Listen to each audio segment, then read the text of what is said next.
message ngayong gabi ay As I Am. Yan, yung I Am, pa-next natin.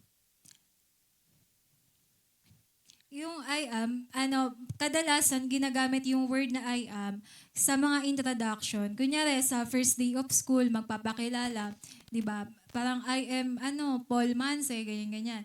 Tapos minsan ginagamit din to sa interview sa trabaho na pag sinabi ng HR, tell me something about yourself. Di ba unang binabanggit, I am Verna, ganyan. Tapos sa mga business meetup, ako nga pala yung CEO ng ganito ganyan. I am the CEO, ganyan. Tapos sa evangelism, pinapakilala na ako po yung minister na galing sa gantong church. Even sa ministry at sa lahat ng ginagawa, palaging may mga pagpapakilala na nagsisimula sa I am. Tapos yung I am, nagagamit din siya sa pagpapakita ng emotions. Kapag masaya, parang ngayon, I am joyful, ganyan. I am full of hope, ganon. Tapos, minsan, nagagamit din yung word na I am pag usapang age naman. I am, 12 years old, I am already an adult, I am still young, mga ganon. Tapos, even sa places, nagagamit din yung salitang I am. Yan, kapag may tumawag, mamaya ka na tumawag, I'm still in the shower. Yung mga ganun. Tapos nasa labas pa ako, nasa meeting pa, mamaya na. Tapos sa ating mga Kristiyano, sa mga Christian songs, nagagamit din yung salitang I am. Yan. Alam niyo yan? Yan. Yung kantang yan, yung I am who you say I am. Yan. Tapos, etong I am nagamit dito para yung pang-encourage nga sa sarili na yung identity ko na kay Jesus. Tapos yung sa kantang yan, who am I? Tapos, yun? Oo, ayun yan. Ayun. Tapos itong kantang to, di ba, nagagamit to para itanong na, Lord, sino ba ako para gamitin mo ako ng ganito? Tapos next natin. Tapos di ba may lyrics pa yun na, not because of who I am, but because of what you've done. Not because of what I've done, but because of who you are. Tapos sabi pa dyan, balik po. Yan. Lord, you catch me when I'm falling and you've told me who I am. I am yours. I am yours. Tapos sa isa pang kanta, sabi dito, yung still I can come just as I am, na yung I am din, minsan nagagamit natin to sa mga kanta na yung alam niyo yung pag humihingi kayo ng grace sa Panginoon na kapag alam natin na may mga shortcomings ngang nararanasan, parang Lord, thank you kasi nakakalapit pa din ako sa iyo kahit ganito yung nagawa ko, yung nakakalapit pa din ako as I am, ganon. Tapos yung mga I am na nabanggit dito, nagre-refer naman talaga siya sa sarili kasi yun naman talaga yung meaning niyan. Nauna yung PowerPoint. Pero ayun nga, sa Bible, inintroduce sa atin yung kung sino ba talaga at kung ano yung pinagmulan ng I am. Yan. Sabi sa Exodus 3:14, God said, I am who I am. You must tell them, the one who is called I am has sent me to you. Ayan, naalala ko dito yung sinabi sa Book of Mysteries kung saan yung teacher, tinanong niya yung student na, alam mo ba kung ano yung pangalan ng Diyos? Tapos sabi ng student, ano ba, ganyan. Tapos sabi tapos sabi ng teacher, in-explain niya doon na yung pangalan ng Diyos, araw-araw nating nababanggit yon. At pakita natin yung picture kanina po. Yan, sabi ng teacher sa Book of Mysteries na kapag nag-speak tayo of ourselves, when we speak of ourselves, we say His name. Yan, pag nagpakilala na, I am Aaron, I am joyful, ganyan, I am 25 years old, tapos ngayon, I am sitting. Parang palaging kapag inumpisahan yung mga conversation, laging may patungkol sa I am, ako, ganon. Tapos, sabi naman dito, yan, next po. Ayan, yung pangalan ng Panginoon na Yahweh or Jehovah, yan. Sabi talaga dito, ang meaning nito ay I am, tapos ito yung pangalan ng God eternal na nasa langit, tapos the name of God, the I am. At sabi ng student, lahat po ba tayo sinasabi yung pangalan niya? At sabi nga nung teacher sa Book of Mysteries, oo, kasi sabi niya, it is woven into the fabric of existence that when we speak of ourselves, we must say His name. Na yung pangalan ni Lord, nakaukit na sa existence natin na kahit hindi tayo aware, nasasabi natin yung pangalan ng Panginoon. Sabi nga dito, it is sacred, yet we say it all the time. Na super sacred ng pangalan ng Panginoon na yan, na nababanggit natin araw-araw. Dati nga may mga sinasabi sa Israel na ano yun, parang forbidden sa kanila mabanggit yung pangalan ng Panginoon kasi nga super sacred na hindi siya dapat binabanggit sa kawalang kabuluhan. Kaya nga may 'di ba, commandment na do not use the word of God in vain kasi nga ganun ka-sacred yung pangalan ng Panginoon. Pero tayo di tayo aware pero lagi natin siyang nababanggit. Tapos may video nga lang po dito. Panoodin po natin.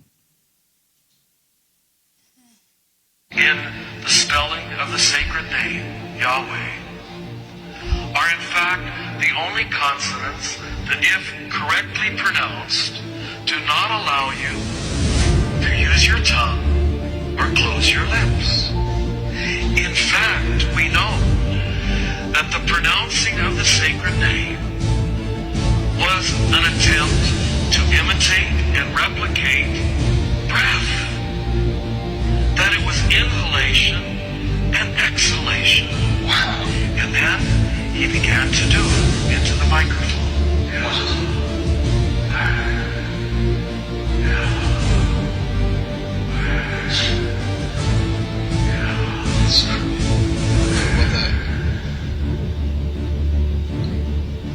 And in a few minutes, tears started being audible in the room. In a room of PhDs. And it means, wonder of wonders, that the first word you ever spoke when you came out of your mother's womb was the name of God. And the last word you'll ever speak, you don't have to try to remember, do I want to say a prayer before I die? You're going to anyway. That last breath you take on your deathbed will be the name of God. Yun. Itong study na to, parang nagawa siya ng mga PhD. Yung mga PhD, sila yung mga professional na mga doctors, na mga scientists, mga nag-iimbestiga talaga. At gusto nilang patunayan kung paano nasabi na yung Diyos, yung yung katulad nung sinabi ko kanina na, yung, pabalik nga. Para Yan yung Diyos, siya, parang nakatahi sa existence ng mga tao. Yan, yung PhD na yun nagpatunay na totoo nga kasi nga sa paghinga natin, nababanggit natin yung pangalan ng Panginoon. At mas may malalim na study pa nga doon kung saan yung mga DNA ng mga tao, merong cross. Tapos, ayun nga, balik tayo dun sa video na totoo yung sinabi ng rabbi na ang amazing kasi nung pinanganak nga tayo bilang baby, di ba? Ang una nating nabigkas yung pangalan ng Panginoon kasi nga huminga tayo. Yan, kung naintindihan po natin yung video. At sabi nga dyan, kapag namatay yung tao, yung pangalan pa rin ng Diyos yung mababanggit niya. Kasi nga, yung existence ng Panginoon nakatahi sa existence natin. At tayo, di ba, created tayo in the image of God. Kaya wala tayong choice kundi talagang mamuhay ng para sa Panginoon kasi nga yung existence natin nakatahi kay Lord. At sabi nga dito, yan, ayun, whether we like it or not, the Lord is living inside of us. At simula nga nung tinanggap natin si Jesus, di ba, napasa atin yung Holy Spirit. At yung Holy Spirit naging present siya sa mga buhay natin. Pero yung question nga ngayon, di ba, yung mga buhay ba natin, parang namumuhay pa ba tayo ngayon na acceptable sa Panginoon? At next po. Yan. Nung bago tayo, parang yung parang ang pinapaano talaga ng mga ate, ng mga pastor na yung ultimate goal natin, di ba? Yung to be like Jesus. At hindi natin napapansin, may mga time na sa buhay natin, yung ang dami na nating mga complaints sa buhay, ang daming mga pagrereklamo, ang daming mga carelessly na words na nasasabi na yung mga hindi naman sinasadyang mga words. Pero hindi natin napapansin na sa mga ganong yung mga confession, parang nagfe-fade yung goal natin. Yung parang vision mo na to be like Jesus, unti-unting nagfe-fade kapag ganon yung mga confession natin. At sa ganong mga panahon, di ba, yung parang inaano natin si Lord na, Lord, yung maging gracious ka pa din sa akin hanggang magbago ako, ganon. Pag may mga ganon ngang mga sitwasyon. At sa sobrang gracious ng Panginoon, di ba, ino-offer pa din niya sa atin yung mercy tsaka yung forgiveness. Pero hanggang kailan din natin magiging escape yung prayer na, Lord, ito lang ako, parang love me as I am, Lord. At even sa mga fellowship, di ba, nababanggit natin na, sorry ito kasi ako eh. Parang ito lang kasi ako eh, ganyan-ganyan. Pero parang ngayon, kailangan nating bumalik sa pag-humble sa Panginoon na, Lord, ito po ako. Yung parang baguhin mo ako, yung i-mold mo ako hanggang maging katulad mo ako. Mo ako o ako mo. Parang hanggang maging katulad tayo ni Jesus, di ba? Kaya ayun, i-humble natin yung sarili natin sa Panginoon at magpaayos tayo kay Lord kung may mga times na yung parang na-magnify yung mga sarili natin instead na si Lord. At sabi nga, di ba, itong goal natin as a Christian, wag natin siya iti-take lightly kasi hindi siya joke. At kasi gustuhin man natin o hindi, di ba, yung salvation ng mga pamilya natin, nakasalalay din sa atin. Kasi nakatingin sila sa mga attitude natin. At even yung pangalan ni Jesus, nakasalalay sa atin kasi nire-represent natin si Jesus sa labas. Kaya kung may mga mga pagko-compromise pa sa mundo, sa relasyon kay Lord, di ba? Kailangan nga itigil na natin. At kung may mga, hindi ko maalala kung sino yung nagsabi nung yung I like your Christ but not your Christian. Ayan, yung ganun na quote, parang sa nawa, 'di ba, sa generation natin, tayo mismo yung maging move ng Panginoon na yung mababago yung ganong quote noon. At dahil diyan ngayong gabi, 'di ba, nawa ma-remind tayo sa mga I am ng Panginoon sa mga buhay natin. Kaya ngayon po, yan. Check. Ayan. Pag-aralan po natin yung the 7 I am. Ayan, madalas nababasa naman po natin to sa Bible, pero ngayong gabi may parang may inaano lang din si Lord. Ayan, yung unang I am, pabasa po. Yan, I am the bread of life. Sabi sa John 6:35, Jesus said to them, I am the bread of life. Whoever comes to me shall not hunger, and whoever believes in me shall never thirst. Ayan, next po natin. Yan, noong Old Testament, nag-provide po si Lord ng mana sa mga Israelita habang nasa wilderness po sila. At itong mana na pinrovide ni Lord, naging significant po siya over time na to the point na after ng Exodus, di ba, laging sineselebrate to sa tuwing Passover. Tas nung New Testament naman, nag-provide si Lord ng loaves na nagamit sa yung sa miracle ni Jesus, yung feeding of the 5,000 tsaka feeding of the 4,000. At sabi nga sa verse na John 6:26 to 27, di ba? In-emphasize dito ni Lord yung importance ng dalawang uri ng pagkain. Yung isang pagkain, di ba? Ito yung nakakabusog sa katawan natin na sinabi naman ni Lord na mahalaga. At yung isa naman na pagkain, yung spiritual food na mas mahalaga kasi nga nagpapalakas to sa inner man natin. At sabi nga din dito, after 2,000 years, may isang study na nagsabi na kahit pinrovide na ng Panginoon itong verse na to, marami pa rin daw yung gutom.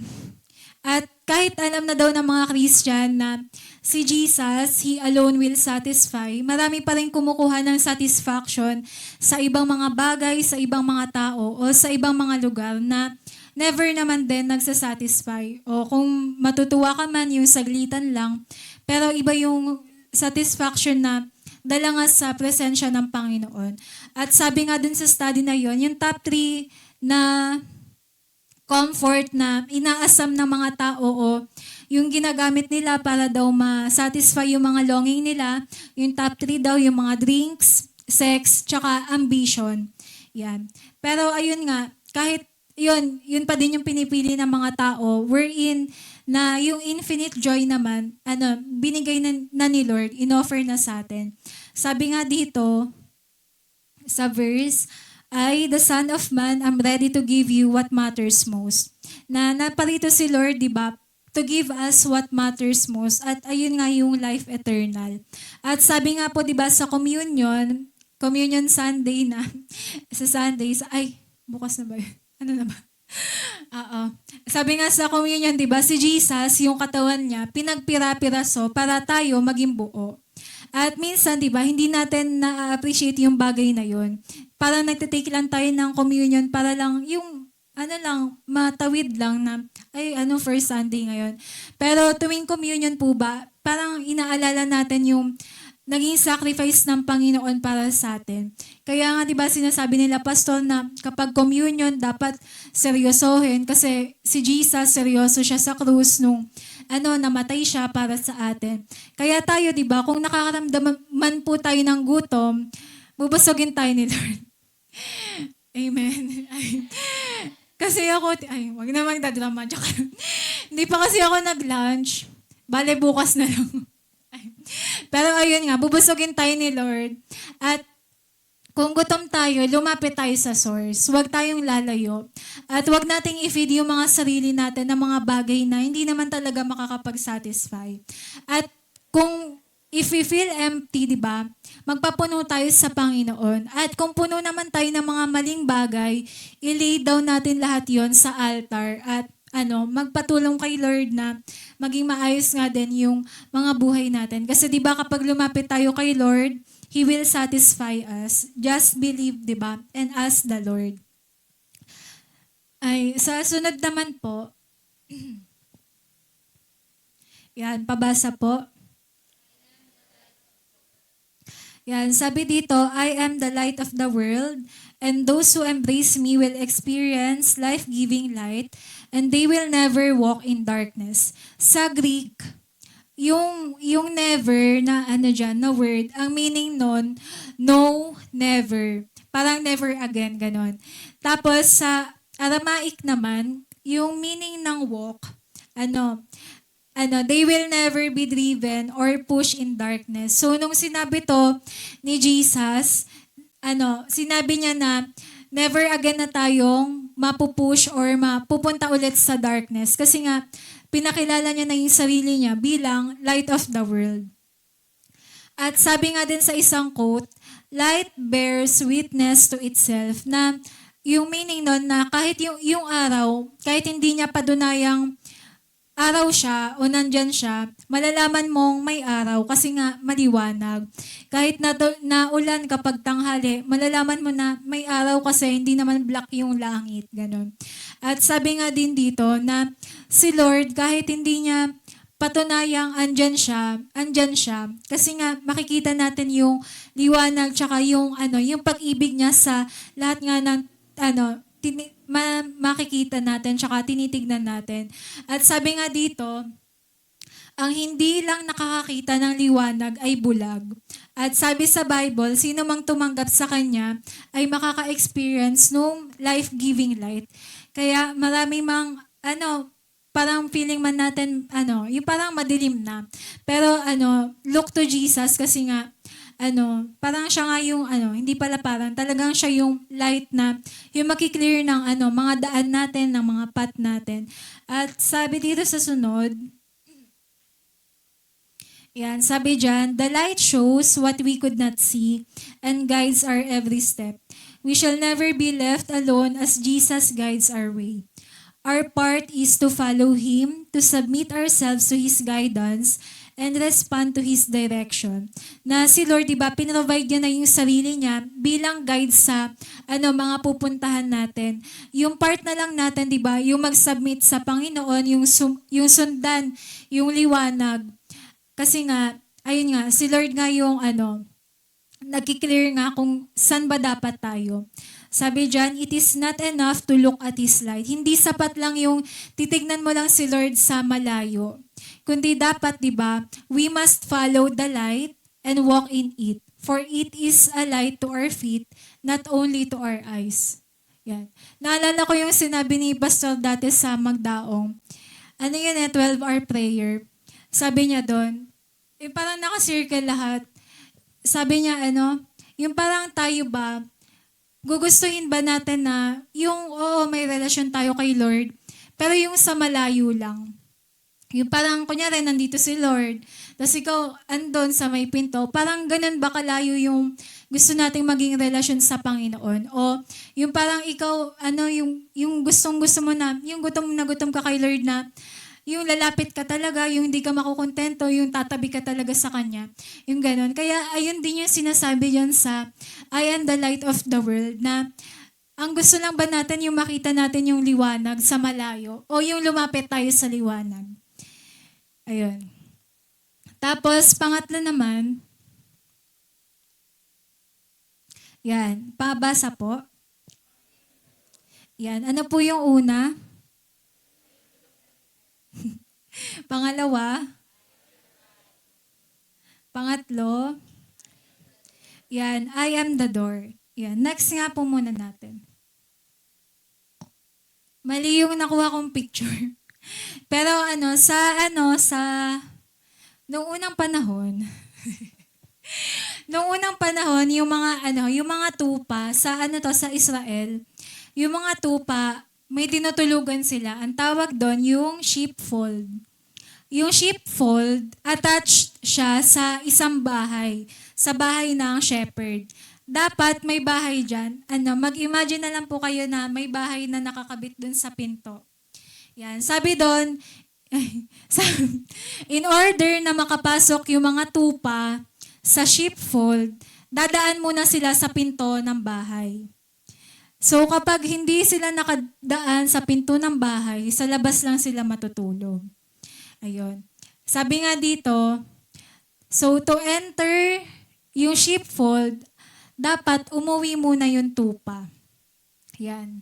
Balik po natin sa kanina. Yung sa verse. Yan. Sabi dito, di ba? I am the door. If anyone enters by me, he will be saved and will go in and out and find pasture. Sige, balik po natin sa sheepfold. Yan, di ba sinabi ni Jesus na siya yung pinto at sino man yung papasok sa pintong yon, he will be saved. Na ganun din sa atin na unless sa pinto tayo pumasok, magiging safe tayo sa loob ng sheepfold. Pero kung sabi nga dun sa verse, sige, balik ulit natin. Sabi nga din dito sa verse, di ba? The thief does not come except to steal, to kill, and to destroy. Yung thief, hindi siya, yan, yung thief dumating siya para steal, magnakaw, di ba? Pumatay at manira. At sabi nga doon, kung sino man yung hindi dadaan sa pinto, magnanakaw siya. Kaya ganun ina-emphasize ni Lord na siya yung pinto. Ibig sabihin, dapat talagang makakalapit tayo sa yung totoo nating tahanan kapag sa pamamagitan nga ni Jesus. At sabi dito, sa verse na to, nilinaw ng Panginoon na siya nga lang yung daan, para yung makauwi ka sa Panginoon. Yan. Si Jesus lang yung daan para maging part tayo ng isang family nga sa church. At sabi dito, walang ibang daan. Yan. At sabi nga, kapag pumasok tayo sa pinto, yan, yun lang yung paraan para makapag-go in and out tayo and find pasture o yung makaranas ng comfort ng Panginoon. At sige, next natin yung picture ulit. At sabi dito, madami daw sa atin, yung nagtatry na mag-pray na, Lord, bigyan mo kami ng doors of opportunities. Tapos hindi dinidiscern kung ito ba yung pinrovide ni Lord na doors of opportunity o iba to, o ano lang to ng kaaway. Kaya sabi nga, kapag nagpe-pray daw tayo ng mag-open si Lord ng mga doors of opportunity, siguraduhin natin na si Jesus nandun sa door na yon. Bago natin i-grab nga. Tapos sabi nga dito, yan, minsan nga, ayun, wrong door yung napapasukan natin, pero hindi yun yung pinangako ni Lord sa atin. At sabi dito, si Lord, ini-invite niya tayo sa isang purpose na kung si Lord nag-provide siya sa atin ng door of opportunity para maligtas tayo, sabi doon sa nabasa ko, nawa tayo mag-provide din ng door of opportunity sa ibang tao para sila makilala nila yung door. Nag-gets niyo po? Yun. Kaya sabi doon, yung simple na pagbubukas lang daw ng door sa tao, parang na yun, way na makilala na din nila yung Panginoon. Yung simple na, yung pag-i-invite lang na, uy, sama ka sa church, sama ka sa Sunday. Yung pagbibigay ng Bible na para makilala din nila si Lord. Yun, pagbubukas na daw yun ng opportunity sa ibang tao na kahit sila, makilala nila yung door at makapasok sila doon sa sheepfold, sa langit, sa kung saan may pasture, kung saan may comfort na naranasan na nga din natin. Yan. Pang-apat po, sige, pabasa po.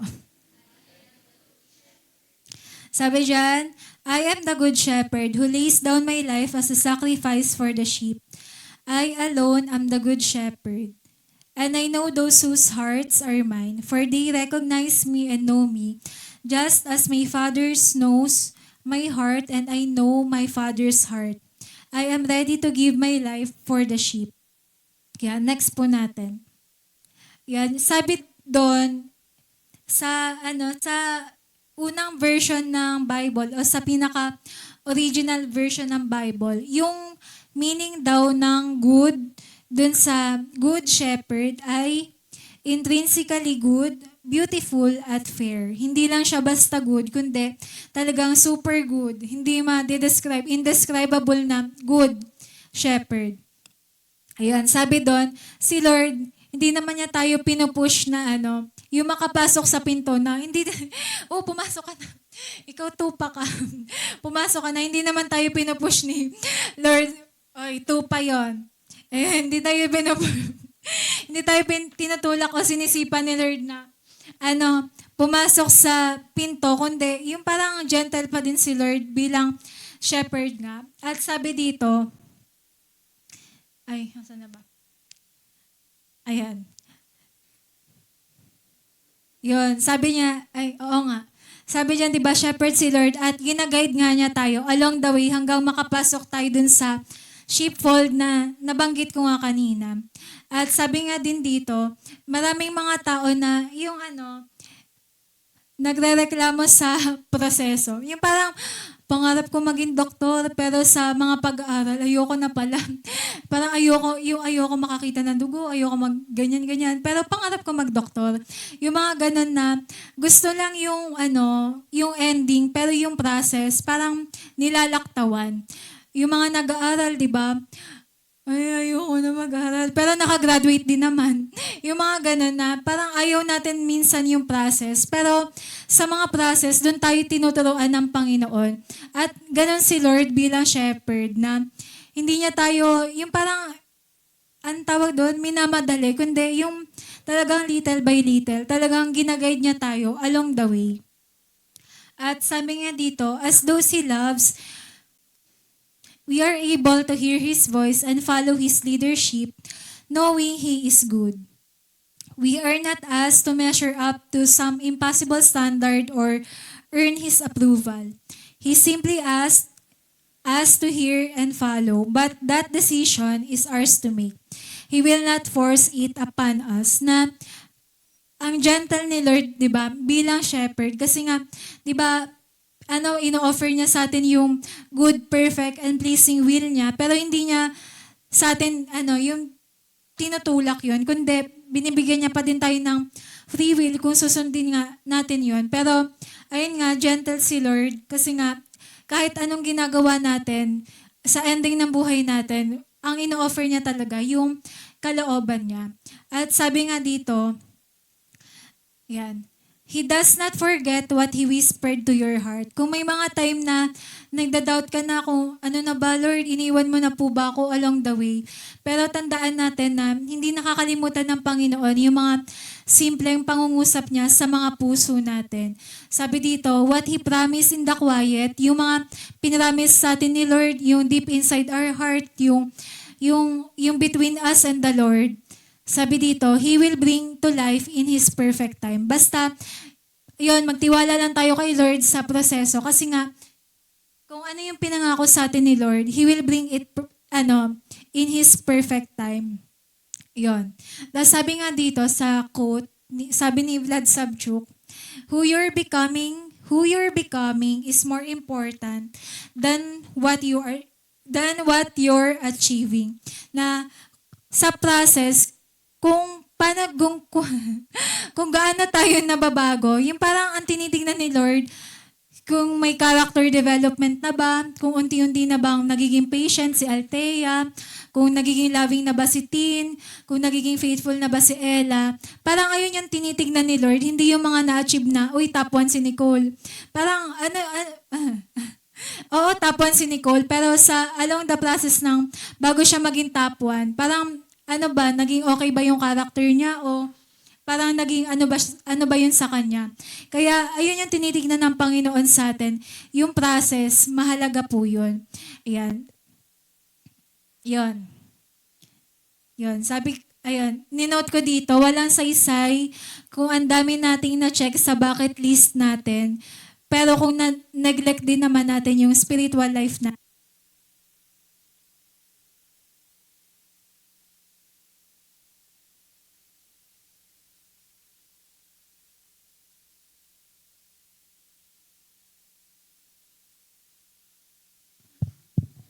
Praise.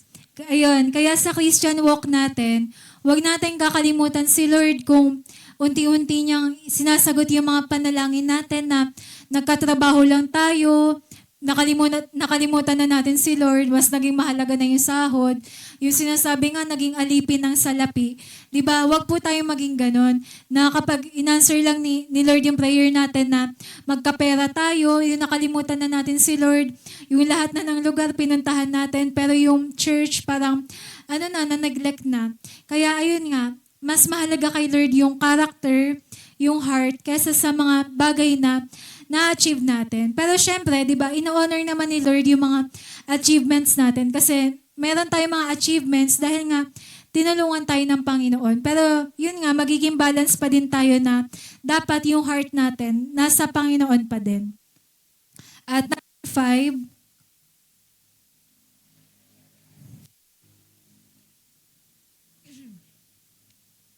pabasa po.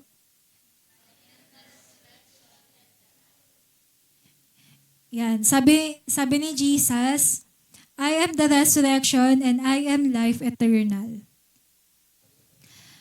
Anyone who clings to me in faith, even though he dies, will live forever. And the one who lives by believing in me will never die. Yan. Do you believe this?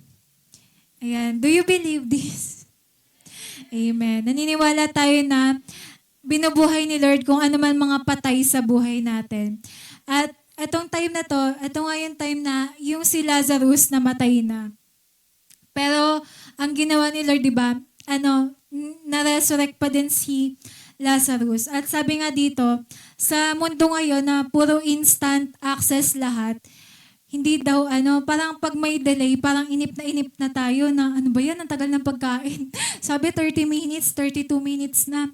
Yung parang pag may delay, yung trend, parang, parang, ano ba yan, manalita ko, yung mga ganun nga. Pero sabi dito na si Lord, may mga delay siya minsan sa buhay natin. Pero ang tinatest pa din doon, yung character natin.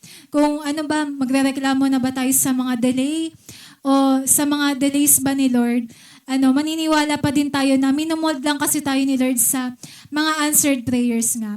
At sabi dito, si Jesus, di ba, sinasabi nga ni Mary at Martha na kung nandito ka lang sana, hindi na sana namatay si Lazarus. Pero si Lord, di ba, He meant it for good na kahit na delay ng 4 days, pinakita niya kasi doon na nagre-resurrect nga ng buhay si Lord.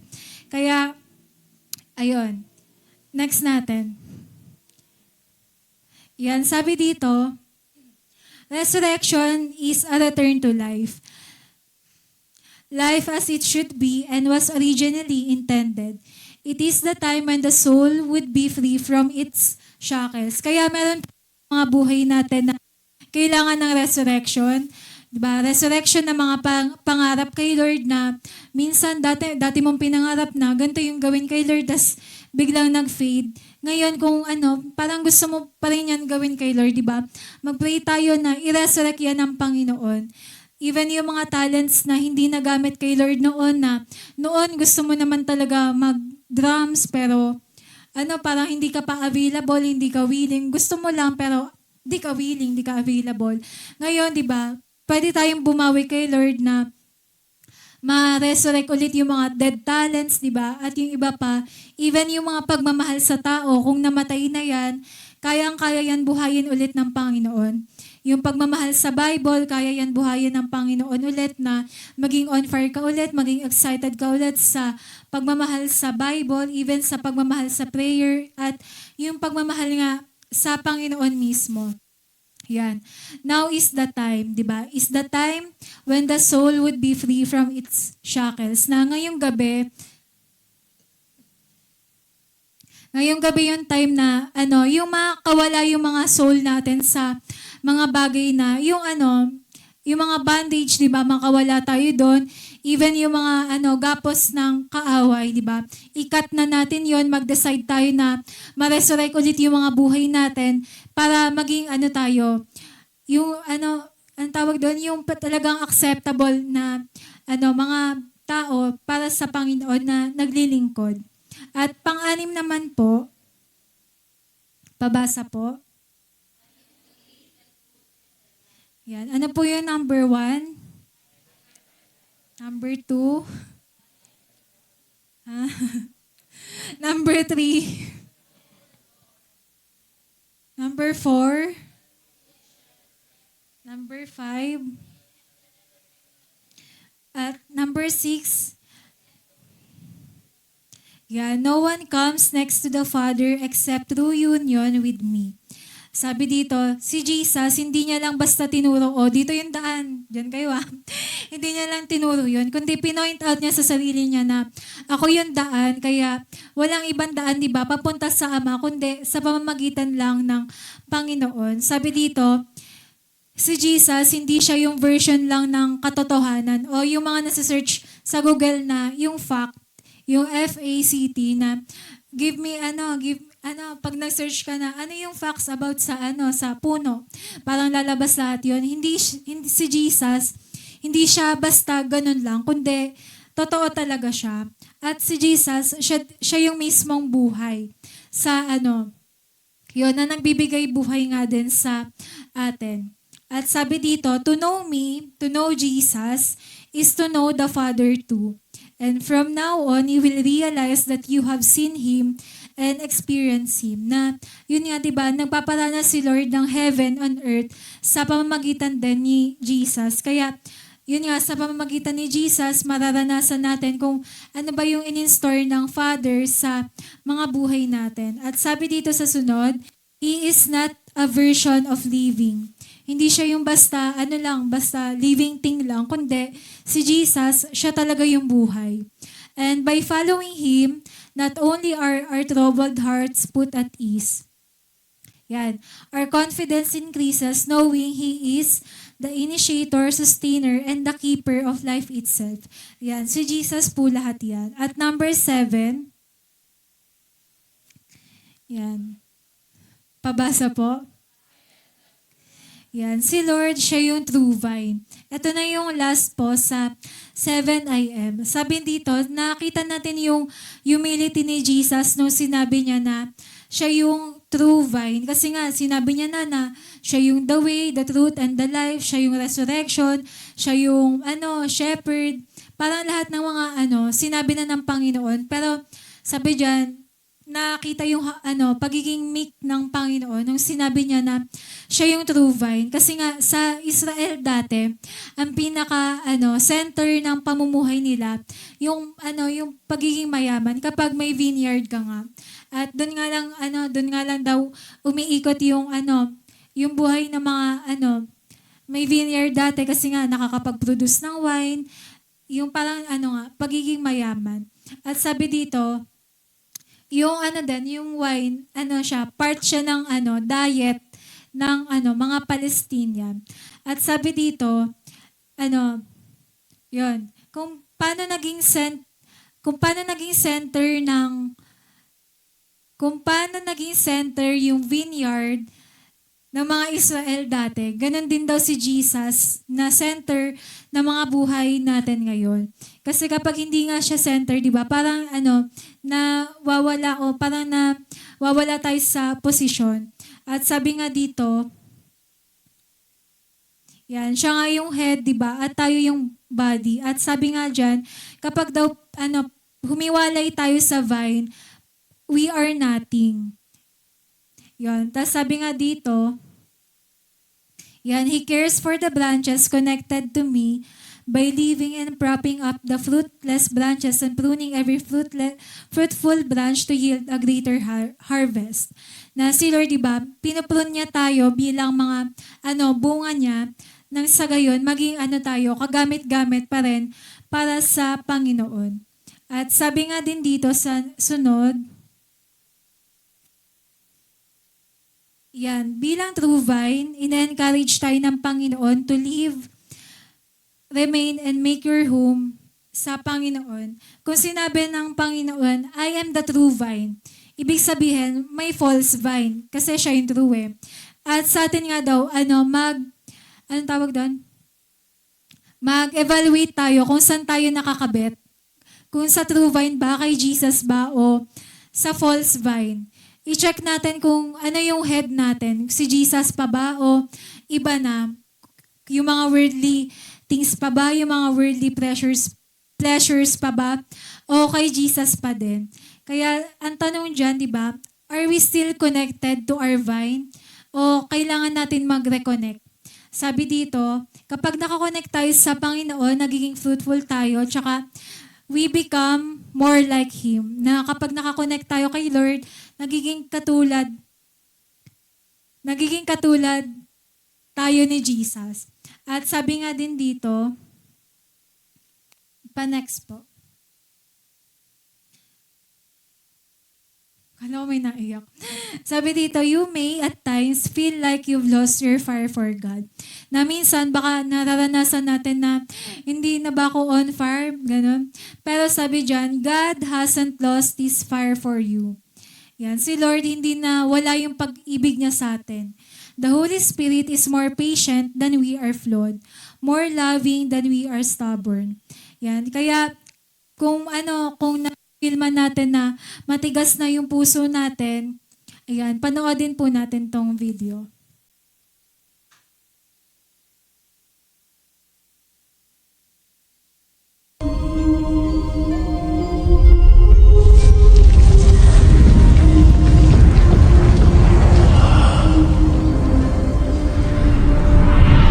I will give you a new heart and put a new spirit in you.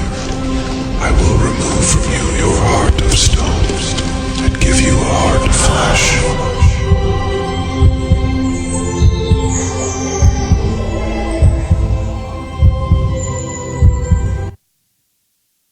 Ayan, niyo po yung video na kapag nakakabit tayo sa vine, talagang madaling-madali lang na yung mga puso natin ma-turn ulit sa yung heart of flesh na malambot na puso, yung nagmamahal talaga kay Lord, yung nagsisik sa Kanya, yung humahanap sa Panginoon, saan man siya magpunta, ano man yung ginagawa niya, na yung heart of flesh na inuuna si Lord at yung hindi siya nakakalimutan.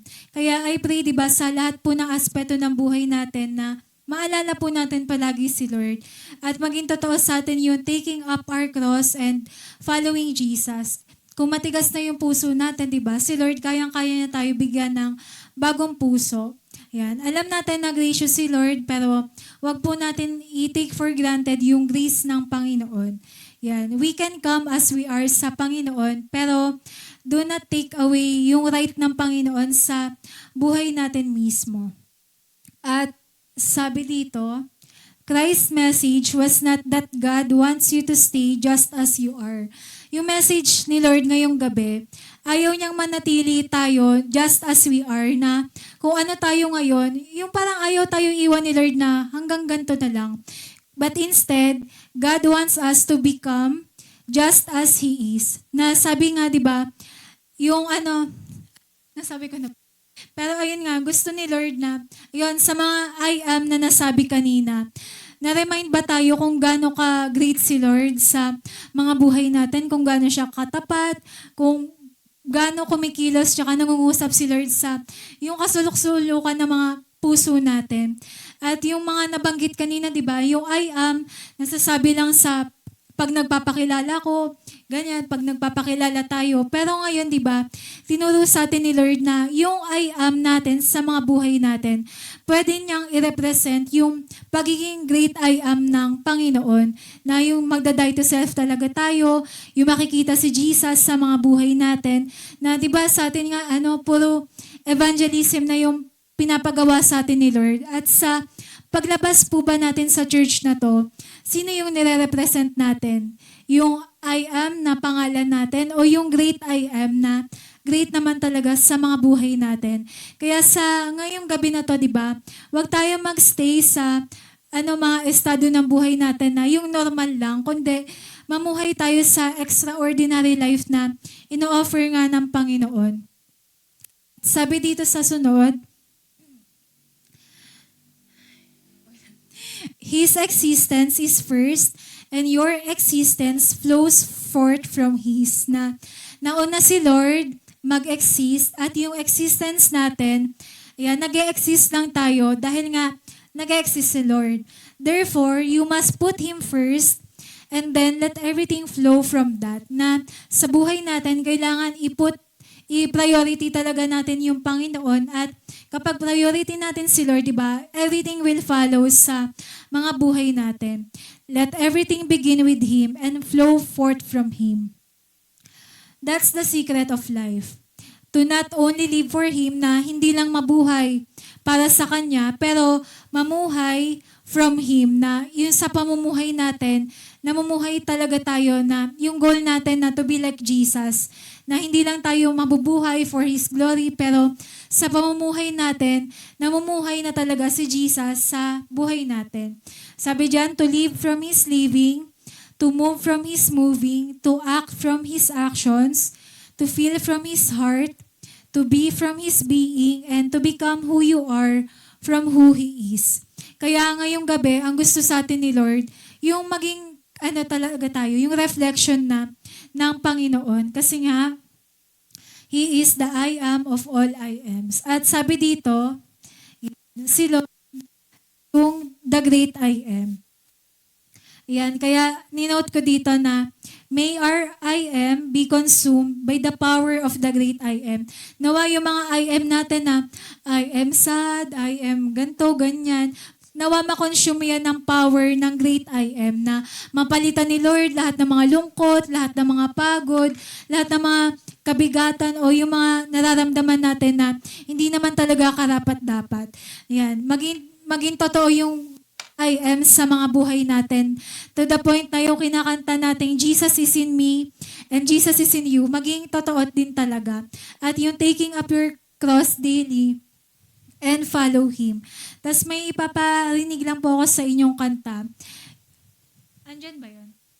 Yan. Yung kantang pong to, parang wala naman tong word na great sa mga lyrics. Pero, ko lang na, yung lyrics nga kasi, yung ma-overcome tayo ng presence ng Panginoon, na hindi lang pag nasa church, kundi, kahit nasan tayo o ano man yung ginagawa natin, na lagi tayong mapuno ng presensya ng Panginoon. At tayo, kapag feel natin na yung parang dry na tayo, yung hindi na natin hihintayin na yung malungkot pa tayo ng lubos-lubusan, kundi talagang tayo mismo magda-dive na tayo, di ba, sa rivers of waters na hatid naman talaga ng Panginoon. Kaya, ayun, pakinggan po natin yung song.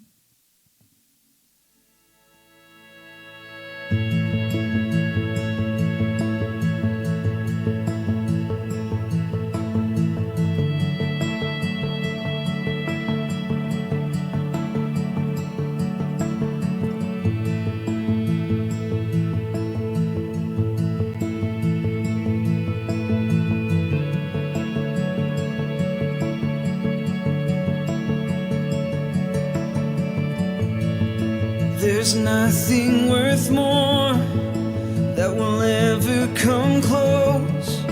Nothing can compare. You're our living hope. Your presence, Lord.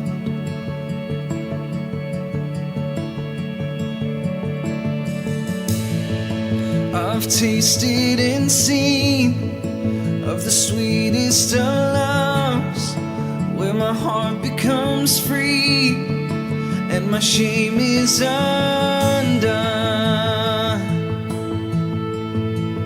In your presence, Lord.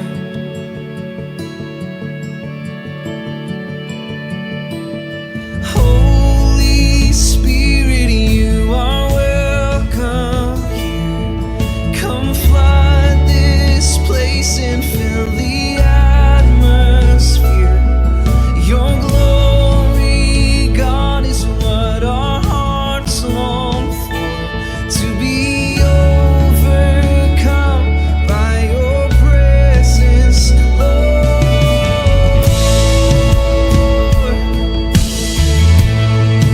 Your presence, Lord. Oh,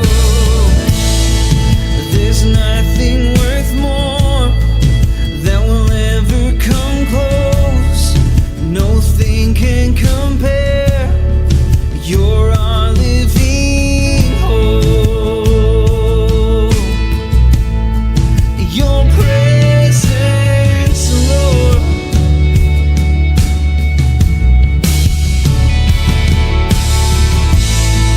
I've tasted and seen of the sweetest of loves, where my heart becomes free and my shame is undone.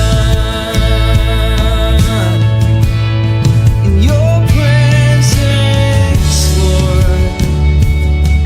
Holy Spirit, sing it. Holy Spirit, you are welcome here. Come flood this place and fill the atmosphere. Your glory, God, is what our hearts long for. To be overcome by your presence, Lord. Holy Spirit, you are welcome here. Come flood this place and fill the atmosphere.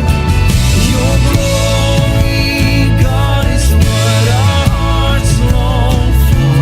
To be overcome by your presence, Lord.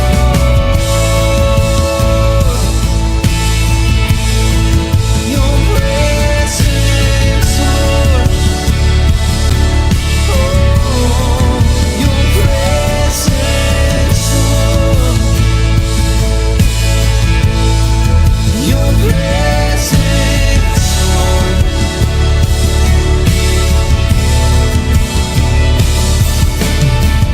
Let us become more aware of your presence. Let us experience the glory of your goodness.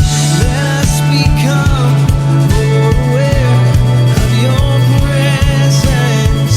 Let us experience the glory of your goodness. Let us become more aware of your presence. Let us experience the glory of your goodness. Let us become